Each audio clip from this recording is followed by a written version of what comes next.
Aries Girl Podcast. Welcome to the Aries Girl Podcast. I'm your host, Aries Ramsey. All commentary provided in this video is alleged, in my opinion, and for entertainment purposes only, under the guidance of the Fair Use Act of 1976. Well, now that we have that disclaimer out of the way, let's get into the show. Hello, Zodiacs. Well, Carlos King is with the fakery by saying that Family Empire Houston and Love and Marriage Huntsville are taking a 3-week break for the Olympics, but I beg to differ. Methinks the king doth lieth too much.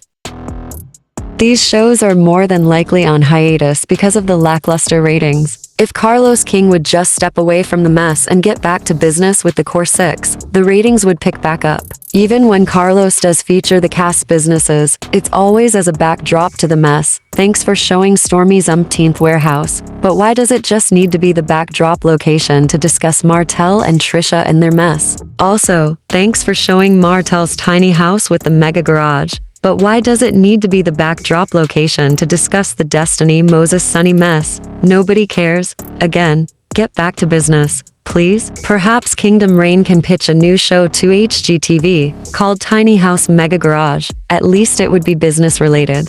Enough of my pre-game rant, but hopefully, Carlos King will figure out that no one is enjoying the mess except Carlos King. Also, no one is enjoying Trisha, Marquez, and Ken, except Carlos himself. But, I digress. Let's discuss this mess of an episode of Love and Marriage Huntsville and know that there are more rants to follow during my review. Well, the first scene of the episode started out seeming like it was going to be business related. We met up with Stormy and Courtney at the new warehouse trying to get things situated and unloaded. They went into a joint confessional and even talked about the move. Stormy mentioned how excited she was about getting into the new warehouse, and Courtney said that the logistics were hard, but they are just going to keep moving forward. Stormy then claims that she brought in 25 people just to keep up with the move, all while getting her orders out, and that opportunities like this come once in a lifetime. Back in scene, they talk about how excited they are concerning the move, and Stormy brings up her dealings with her TikTok live event. Stormy states that TikTok is actually booking an entire studio for her to do another live event. This time, they are flying in her affiliate, and she's going to do an 8-hour event. Courtney is excited to be going back out to California. And of course, Stormy tells Courtney that they might need to get a second house in LA, ASAP. Also, Stormy said that she was about to have a manufacturing lab and a warehouse, to which Courtney said it was time. Serious question. Does this mean that Stormy can better perfect the formula for the white label body glaze that she allegedly buys from Alibaba? If so, I'm all for it because consistency is key. Back in their confessional, Courtney states that he is very proud of where they are with Canvas Beauty because they started from the bottom, and that they literally started out of their kitchen. It's a blessing to see it grow and that he has the best salesperson in Stormy right beside him, so they can buy the house in LA, sooner than later. In all seriousness, I pray that the second home doesn't get lien slapped on it for non-payment of other debts like the house in Huntsville. In fact, I think they still have to satisfy some liens on that property, so they literally need to get their house in order. Wow. Just wow. We are several minutes into the episode, and all they have talked about is business. It's a miracle. I'm impressed. But then, Stormy tells Courtney that Martell came to the old warehouse looking for him when he was out of town. Damn, here comes the mess. Stormy wormed her way into telling Courtney that Martell told her that Trisha came to his house a few times. Wait, Stormy, Martell said, and I quote, a couple of times, not a few times, a couple means 2, and a few means 3 or more, get it right, or don't gossip. I'm not at all taking up for Martell or Trisha. However, the fact that Trisha and Martell were both married when she went to his house is bad enough. If she only went once, there's no need to insinuate that she went over more than she actually did. And Stormy attempts to collect bones from her husband, asking him if Martell told him that Trisha had been to his house. Courtney admits that Martell didn't say anything to him about Trisha coming over to his house, and appears to want nothing else to do with the conversation. In my opinion, it is very hard to believe that this is Stormy's first time hearing that mess, so this scene has officially become utterly useless. Who do I need to thank for ruining the business aspect of this scene? Courtney eventually tells her that when they were at the bowling alley, Martell said that he and Trisha communicated, and that it isn't his business. Now, Stormy tries to gracefully bow out of the conversation by saying that it wasn't her business and that the information just fell into her lap. Yeah, whatever. I bet Stormy can't wait to carry these bones to her next filmed scene, so let's move on from this mess. In the second scene, we get to talk about more mess because Destiny has decided to go have a morning visit with old Marty Martell. As he's about to fix himself some coffee, she tells him that she needs some of his Inest wine. Destiny girl, I get that you want to help your friend plug his wine in hopes to get some sales, but baby girl, nobody that's civilized drinks wine in the morning. I can see if you requested a mimosa, a Bellini, a screwdriver or a Bloody Mary. Hell, even if you asked Martell to make you an Irish coffee, since he was already making coffee, it would have been fine. But wine in the morning? Because you claim you stopped drinking coffee. Now sis, stop it. First, Marceau Scott owns a bar and doesn't know how to make common cocktails, and now Destiny Payton doesn't know what drinks get ordered at what time of day. Can we just stop with the foolishness? We go into Martell's confessional, where he claims that he's been rocking with Destiny since the early 2000s. I'm not sure if that includes the bed rocking or a rocking friendship. Anyway, Martell continues to say that he feels that Destiny is in a vulnerable position right now, and he invited her over to tell her that Sunny and Moses are looking to move to Huntsville. Dude, you could have sent a text or email, but I understand the need to film a scene and collect a paycheck. Anyway, Martell pours Destiny her breakfast wine and asks where her son Law is. Destiny claims that Law is with her dad and that her dad is doing well after his previous health scare. She then shows Martell a school picture of her son Law, saying how cute he looks. And Martell made the statement that Law looks like his uncle Martell and wonders how that happened. They both laugh, while Destiny says, wait a minute, we're not going to do that. Gee, I wonder if LeBaric will think that's funny, but let's move on. Martell proceeds to tell Destiny not to get mad about what he has to tell her, and she says that it will depend on what he did. So, he tells her that he and Chris Fletcher showed Sunny and Moses the investment house as business because they are looking to move to Huntsville. Destiny made a sarcastic remark stating that Martell was choosing checks over friendships, and asks Martell if he doesn't think that it is odd that a man that she dated is going to buy a home in Huntsville. Destiny, Martell has dated or slept with many women in Huntsville, and he still lives there. So can you, boo. So can you. Then, Destiny tries to sound tough by saying that she dates long distance for a reason, because when she breaks up with somebody, she doesn't have to see them anymore. Since when is being a side chick considered dating? I'm asking for a friend. And this gets even messier with Martell asking Destiny if Moses is moving to Huntsville so that he can be closer to her. Yeah, it just became clear to me that Destiny and Martell both have big D energy, but only when the D stands for delusional.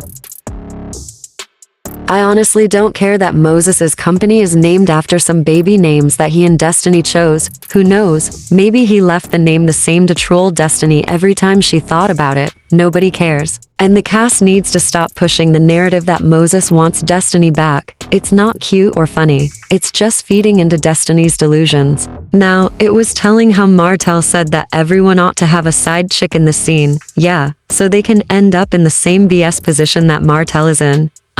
No thank you. Also, Destiny saying that Martell has a natural propensity to align himself with losers was funny, because, Destiny, isn't Martell aligned with you? So, that would mean you're a loser too, right? In Destiny's confessional, she's still wearing that disturbing outfit with the 3D hands that I find highly offensive to all things fashion related and to my eyeballs. However, her delusions are on full blast because she states that maybe Moses is moving to Huntsville because he still has a thing for her, or maybe Moses and Sunny want to hurt her because they are working with her friends, Martell and Chris, and Destiny said that Sunny and Moses both know who she's friends with, and the whole thing is strange to her. But what was really strange was Destiny, with a straight face, asking Martell if Moses had on his wedding ring when he saw him, and she accused Martell of having a bromance with Moses. I'm done with this scene. That crap wasn't entertaining. Okay, the third scene has to be better, right? No? Because we are back at the Huntsville gym about to meet up with Dusty Boots, Lockjaw, and the Bone Collector. After Destiny greets Trisha as she-devil, she goes into confessional in that fashion-offending outfit to say that Moses and Sunny buying a house in Huntsville has her needing to blow off some steam, so that's why she's in the gym. I guess drinking Ines wine for breakfast like a wino doesn't do the trick, does it, Destiny?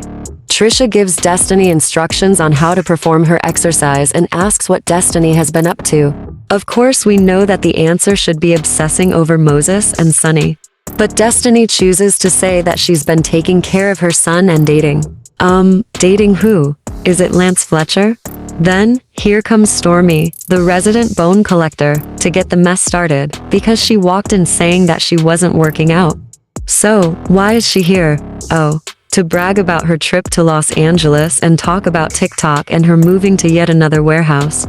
Stormy tells Destiny and Trisha that she sends out about 9,000 orders a day and she wants to refine her business process to where she doesn't feel the need to have to be at the warehouse because it is draining. Probably not as draining as feeling the need to bribe unsatisfied customers with new Gucci bags, because you were ignorant with them when they inquired about the status of their order and threatened to put you on blast. But I get it. Yet again, we get another confessional with Destiny in this horrible outfit saying that she is very proud of Stormy, and that watching Stormy bounce back from her trials and tribulations gives her inspiration because she's been through those same trials. Okay, Destiny, if you say so. Back in scene, Destiny continues to work out, and Trisha tells Stormy that she had the conversation with her kids about her moving on to the next step with Ken, and admits that she never told her sisters about Ken until now. Also, she never told her sisters that she wasn't divorced either, because people can be judgmental, and she didn't know how far things were going to go with Ken. The look on Destiny's face said it all. It was as if she was more relieved than shocked for some reason. We go into Stormy's confessional where she says that she can see how it can be hard to tell your family that you're getting a divorce and that you have moved on and are now happy, but says that she's the type of person to tell people that she's just letting them know what it is, and that she doesn't care what they think. Now Stormy, I feel you on this. I'm in agreement. Back in scene, Trisha tells them how shocked her sister was, and Destiny feels the need to question Trisha's relationship status by telling her that she knows that she's in a full relationship, but still asks Trisha if her marriage was still legally binding. Destiny, you are not the moral authority on relationships. You were a side chick for 15 years with Moses, and allegedly, 3 men had to take a paternity test to see who your son's father was, so perhaps you should just be quiet. Not to mention, Liberic left you 3 weeks after you gave birth. But Destiny wants to know, what is it about Trisha's marriage that can't be fixed? Probably the same thing that couldn't be fixed in your marriage to Liberic, Destiny. But Trisha says that she and her husband had so much animosity, tension, and resentment, and even if they fixed those things, the marriage would never be the same. Then, Destiny asked where the resentment came from, and Trisha told her that it was past trauma. It was also the lack of support. Stormy asked if Trisha had had a conversation with Marquez about finalizing the divorce, and Trisha tells her about her recent conversation with Marquez, and that Marquez felt as though they didn't get a chance to fix things. Now, Stormy thinks that this means that Marquez still wants to be with Trisha, but Trisha finally sputters out the word no after a lot of grunting. It is so painful watching and listening to Trisha talk sometimes. Oh, my goodness. But Trisha tells them that it is too late for her and her husband, and that she even told him that Ken had proposed to her. Destiny then asks how Trisha's husband feels about her and Ken, and of course, he doesn't like it, but Destiny also wants to know if they had moments where they could get back together. Okay, Destiny is not a psychologist or licensed therapist, so this line of questioning from her needs to stop. However, Trisha says that her husband should have spoken up a long time ago if he didn't want to stay on the path that they both chose. Stormy tells her that she's glad that she had that conversation with Marquez. I personally don't care about any of this. But Carlos King decided that Trisha needed to be on Love and Marriage Huntsville discussing her extramarital affairs instead of business. So here we are. And then, Destiny says the unthinkable. She told Trisha that she needed to come to therapy with her. I sure hope that Destiny isn't talking about her buddy Dion, that is the licensed therapist and life coach, because Dion appears to need a lot of help and therapy herself.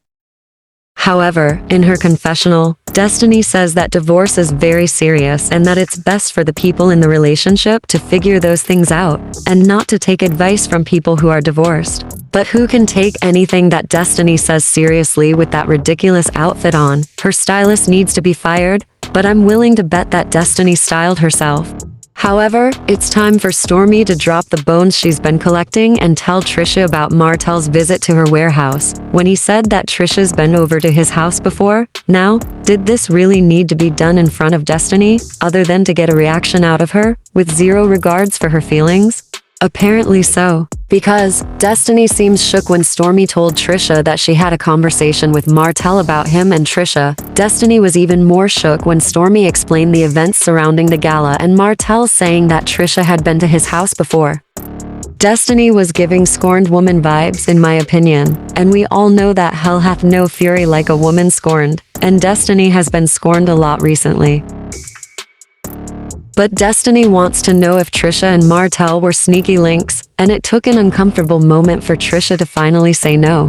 I hate to admit it, but I enjoyed watching Destiny squirm during this scene because it further solidified my thoughts that she has slept with Martell Holt before. Why else would she react in the manner in which she did in the scene?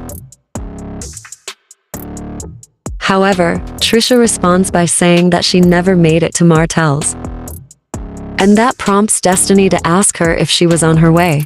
Okay, I just couldn't stop laughing at Destiny. I really think that her feelings were hurt. And of course, Destiny wanted to know when this was, and Trisha said about 4 years ago. So, of course, Stormy is just sitting back, proud of her work, dropping the bones she collected, while Destiny is asking Trisha if Martell was still married 4 years ago and if Martell was trying to date her. Now, if anybody would know when Martell was married, separated, and/or divorced, it would be Destiny. However, Trisha defends Martell by saying that she doesn't know if he tried to date her and suggests that he was just going through something. She had previously told Martell that she had gone through a separation. So Stormy decides that it is now time to collect more bones by asking Trisha where she met Martell. And Trisha manages to say Instagram through clenched teeth. So, Destiny tries to say that Martell was the fun that Trisha was having. As Trisha tries to defend herself by saying she was never with Martell, Stormy challenges her by telling her that what she's saying isn't what Martell was saying. Then, Trisha tries to shut Stormy down by telling her that, we got that part, and Destiny gives Trisha the weirdest side-eye I've ever seen, and she wants to know why Martell would be talking about something that never happened. Gee, is it a clue that something happened between Trisha and Martell? Stormy doesn't know, and Trisha admits to having some conversations with Martell, but they've never done anything or went that far, or had an intimate situation. Stormy again tries telling Trisha that Martell said that she had been in his house. Destiny wants to know if she's going to tell Ken, and Trisha starts explaining that Martell happened before Ken, plus, she wants to know what the problem is if they did, because they are adults. Stormy goes into her confessional and says that Martell and Trisha seem all over the place, and thinks that they should get together and get their stories together, because the timeline is not making sense, and the timeline is not timelining. None of Trisha's nor Martell's timelines make sense. Stormy, in one episode, she's been separated for 4 years. The next, it's 5 years. She's been calling her husband her ex even though they are still legally married. And with Martell, 1 minute he never met Trisha before, then he doesn't recognize her because her hair looks different, till she came over to the house 25 years ago. The truth just isn't in Trisha or Martell. Now Trisha is trying to figure out why Martell didn't bring any of this up at the gym when she was training him. And Destiny is doing her best investigative reporter routine by asking Trisha if it actually happened between her and Martell, or if it was so bad that she doesn't want to admit that it happened. Trisha tries to joke by saying, if we did, I would have been glad. Well, not glad to say that we did, or say yeah, I have Martell so. Now, Destiny wants to make sure that they clear things up by saying that it never happened between Trisha and Martell. Trisha closes out the scene by saying Martell was faking for some reason, and that she knew something with Martell wasn't right. Well, it's giving that Trisha and Martell smashed. Maybe it was 25 years ago when they were teenagers, or 4 years ago while they were both married, but it seems like something happened between them. Whatever. I'm just glad that this messy scene is over. Glad that you are enjoying the video. Please subscribe to the channel. Hit the like button and the notification bell so that you never miss an episode of the Aries Girl podcast. In the 4th scene, Tisha and Marceau show the world that they haven't a clue as to what due diligence is, nor how to exercise due diligence in business, and they are the epitome of FAFO. In fact, they are the poster children for effing around and finding out. I would never wish their business woes on anyone, but Marceau's hubris and Tisha's eagerness to appease his ego make it very difficult for me to feel sorry for them, but I somehow manage some sympathy. Now, the scene starts off with Tisha pulling up at Black, and when she walks inside, the stools are up on the tables, some of the furniture is covered in plastic, and the entire place just looks like it is in disarray. Not to mention, Marceau is looking a little defeated and disheveled. She walks in, asks him how he's doing, and Marceau says, "Not well." Tisha goes into confessional to say that Black was shut down the day before, and Tisha blames it on haters calling the city complaining about multiple issues, and she says that none of them are true, of course. Well, Tisha, people can call the city and complain all they want, but when the city shows up to investigate those complaints, Black wouldn't get shut down if you all were in compliance and didn't have any city code violations. So, that tells me that there was some truth to those complaints, so keep it 100. The city is just not shutting you down on a whim. They are doing their due diligence by investigating, and there goes my sympathy for them. But it's nice that you actually admitted to Black being shut down because you all talked a lot of trash about the content creators who reported your business as being closed. Perhaps you owe those people an apology? Now Marceau admits to this being the second time that they have tried to close Black down. Apparently the police, the fire department, zoning, and the health department came 4 hours before homecoming to shut them down. And he claims that he had to go to the mayor's office and fight just to get it open for that evening, and he accused someone of wanting to be gatekeepers without actually calling their name. But apparently they feels as though Marceau didn't go through guys at the church. In his confessional, Marceau says that a large event led to a parking issue, and some community leaders petitioned the city to shut Black down. He feels alienated and unfairly targeted, because he says that people outside of the community are petitioning people inside the community to shut Black down. He says he's been doing things BMDS, which stands for, by my damn self, and now he would like some help. So, let's unpack this. Doing things by your damn self without due diligence is why Marceau is in the situation that he is in. You should have worked with other business people who own similar businesses to see what all you needed to do to keep your business in compliance and how to operate your business smoothly. That's part of due diligence. You should have gotten the help you needed before you started Black. Also, Marceau could have worked out deals with nearby businesses to rent out their parking lots. This all could have been avoided. Besides, was this some sort of nuisance petition that was filed? Wouldn't people who signed the petition have to list names and addresses? Is that how Marceau knows that the people petitioning against him are outside of the community, or is he just blowing smoke? In scene, Marceau is complaining about owing use tax on the furniture, and Tisha is under the impression that use tax and sales tax are synonymous. Tell me that you are joking, Tisha, even if it is a lie. Tell me that you are joking. Also, didn't Tiffany used to work at the Chamber of Commerce? If you hadn't talked so much crap about her, you probably could have gotten help from her regarding keeping Black compliant. Tiffany could have pointed you to the Alabama Department of Revenue, and they could have told you all about use tax on your Amazon and Wayfair purchases. Marceau goes into how he's frustrated and Tisha starts crying, without a cry angle, saying that she's sad for Marceau because she knows how hard he works for things for Black, and that nobody gave him a blueprint for that, and that he's just trying to do right. Hey, Tisha and Marceau, ignorance of the law is no excuse. Go ask Maurice what that means, if you don't already know. Now Tisha starts claiming that they brought excitement to the city and said that when they were in college, they didn't have a lot to do in Huntsville like the vibe that Atlanta has. And Marceau claims that black has become a staple in the community, and some people even came from Jackson, Mississippi.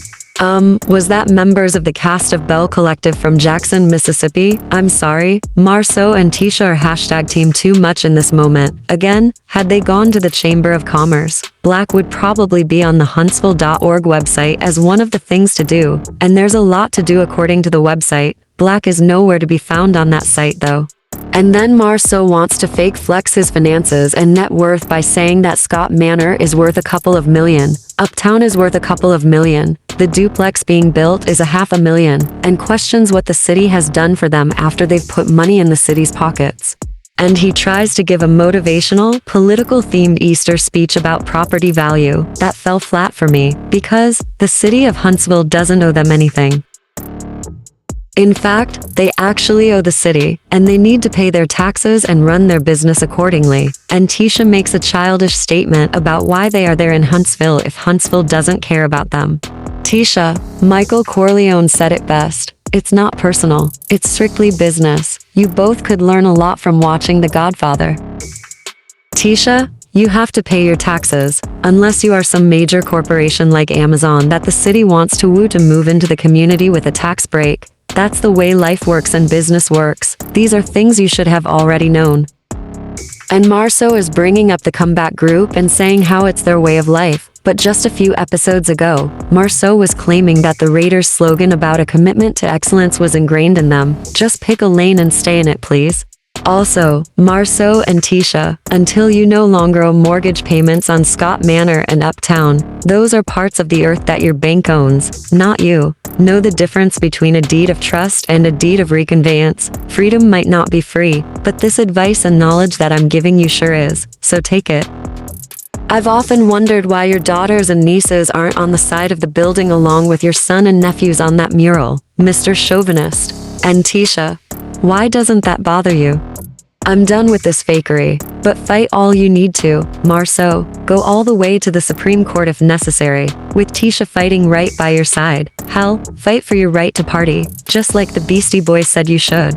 In another last-ditch confessional, Marceau says that the storm isn't over. The fight is still on, and while you don't have to fight against others, you have to fight against yourself, by fighting people that are in your community and people that look like you, against black leaders who think that you are supposed to lick their boots to get ahead. Calgon, take me away please, because Tisha likes this in Marceau because it reminds her of the beginning of the comeback group. Thank you Marceau Luther King Jr. and Coretta Scott wannabe. Thanks for ending this scene, because civil rights leaders and polished politicians who deliver motivational speeches you are not. In the final scene of the episode, we meet back up with Trisha at home, setting up dinner for Ken's return. I guess that they have some sort of home meal delivery service, because everything looks prepackaged. Regardless, Ken walks in and greets Trisha, and says that he feels like he's been driving for 3 days straight. They go into a joint confessional, where Trisha states that it has been a few days since they've been together and she needs to catch Ken up on a few things. Ken says that he misses Trisha a lot being on the road, so he's excited to be back. In scene, they sit down to eat and Ken starts off the conversation by asking her how her conversation went with Marquez, who Ken referred to as Trisha's ex. We all know that Marquez is not yet her ex, but I digress. Trisha tells Ken that it went better than she expected, and they both hashed out things that were bothering them, but she thinks Marquez owes her a better apology. Ken made sure that their conversation didn't go off the deep end, and Trisha said for one split second, it was about to, but it didn't. Now, Trisha tells Ken that she and Marquez are going through the process to get the divorce paperwork signed, which makes Ken seem relieved because he's ready for the two of them to move forward. They also discussed her daughter Zaria claiming Ken as her dad at school for the Father's Day project, and Ken admits that it would have broken his heart if that had happened to him. They go back into confessional, where Ken says that Marquez wouldn't have had that problem if he had stepped up and did the things that he was supposed to do, and that he hates that it has to be that way. And Trisha admits that it was shocking to her too. Well, none of this would have probably happened if Trisha had gotten a divorce before she moved another man into her house. But Ken tries to clear things up by saying Marquez should have been active and around their children, and apparently Ken has those conversations with her daughter Zaria. Then Ken asks her how her training went with Stormy and Destiny, and Trisha drops her head and admits that some things were brought up at that training. Like Stormy asking why Martell acted like he didn't know her, and Martell responding to Stormy by telling her that Trisha had been to his house. She tells Ken that she laughed at Stormy and denied what Martell said, but then admits to Ken that she did in fact go to Martell's house. Liar, liar, pants on fire. The truth just isn't in Trisha. How many times do I need to say this? When Ken questions Trisha about going to Martell's house, she first says that she couldn't remember at first, but says that she went, and Ken wants to know how she couldn't remember. She claims that they were supposed to work out at the gym by his house, so she stopped by his home, and they never made it to the gym, apparently, because they started a conversation about Martell and Melody fixing their issues. Trisha said that she was also going through the same thing, or recently had been through the same thing.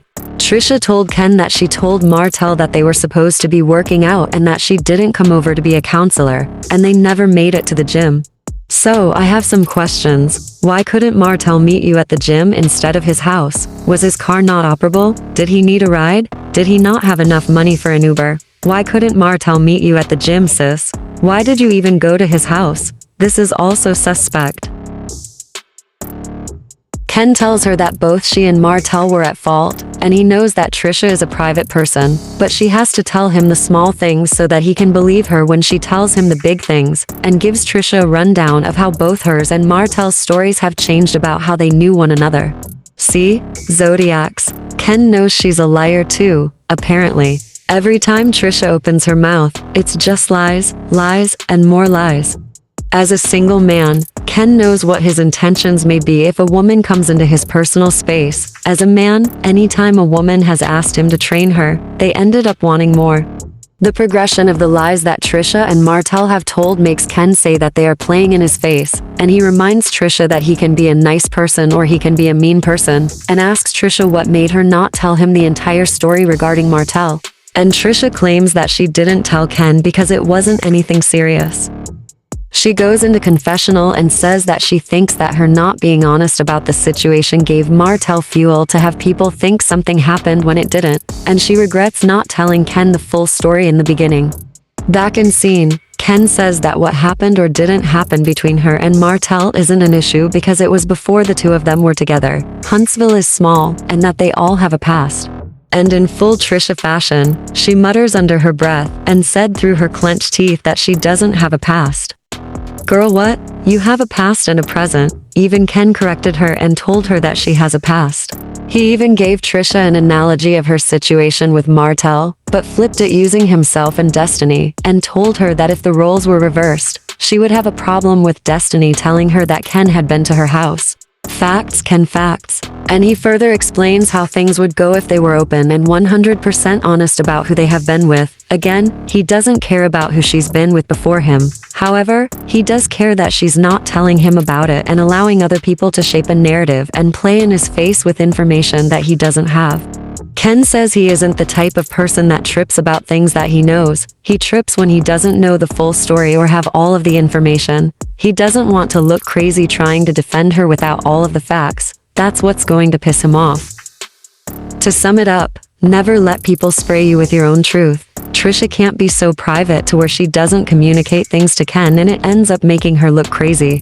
Trisha says that she gets it, but still says that it wasn't that serious. Trisha, you see what Martell did to you, right? Speak up so Ken can have your back. This man is obviously willing to protect you if he knows the truth. Jeez. Back in confessional, Ken says that he's big on communication. Just let him know things. Sure, there will be things that they disagree about, but he's easygoing as long as things are communicated with him. And Trisha says that she absolutely feels like she made a mistake because she thinks things were blown out of proportion, that she didn't communicate, and Ken says, for sure. Back in scene, Ken tells her that she just has to stop being so secretive and private because it can be misconstrued, and that she's not supposed to keep that type of stuff from him. And Trisha asks Jesus to fix it at the end of the scene while Ken asks her if she has any more surprises. She says, no, and Ken asks her if she's sure several times and she says that she's positive. Zodiacs, I think she's lying and that more tea about her will be spilled. Also, I really want to see a timeline for Trisha, Ken, Martell, and Marquez. Because I'm wondering if Trisha went to Martell's house after she befriended Ken. Do you see where I'm going with this? Anyway, that concludes my recap and review of the episode, as news about the characters happens during the 3-week mysterious Olympic hiatus. I will hit you all up with videos to deliver the news. Please leave a comment and hit the like button if you enjoyed the video. And why not go ahead and support the channel by subscribing so that you never miss an episode of the Aries Girl podcast. I will see you on the next video. Until then, take care.